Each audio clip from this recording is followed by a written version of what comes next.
कुछ और अहम खबरों पर भी नजर डालेंगे। मुल्क भर में आज से अनलॉक 3 शुरू हो चुका है। इसके सबब मुल्क की मुख्तलिफ रियासतों में जिस्मानी फासले का खास ख्याल रखते हुए ईद उल अज़हा की नमाज़ें अदा की गई, लेकिन महाराष्ट्र हुकूमत और ज़िला इंतज़ामिया के सख्त मौक़िफ़ की वजह से औरंगाबाद शहर की ईदगाहों में नमाज ईद अदा नहीं की जा सकी।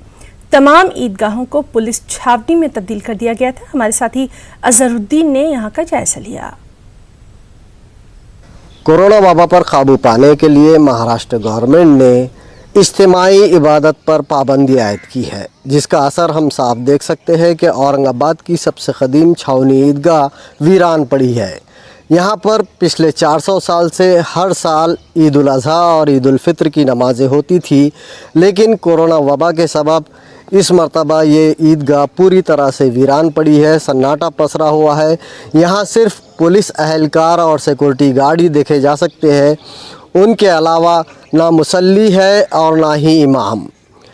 ये अपने आप में तारीख़ का अलमिया कहा जा सकता है कि इबादत गाहें अल्लाह के बंदों से खाली है, लेकिन हमें इस बात का भी ख्याल रखना चाहिए कि वबा के दौर में एहतियात बरतना ज़रूरी है।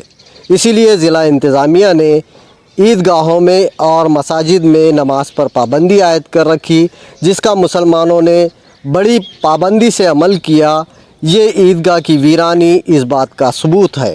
अज़हरुद्दीन, न्यूज़ 18 उर्दू, औरंगाबाद।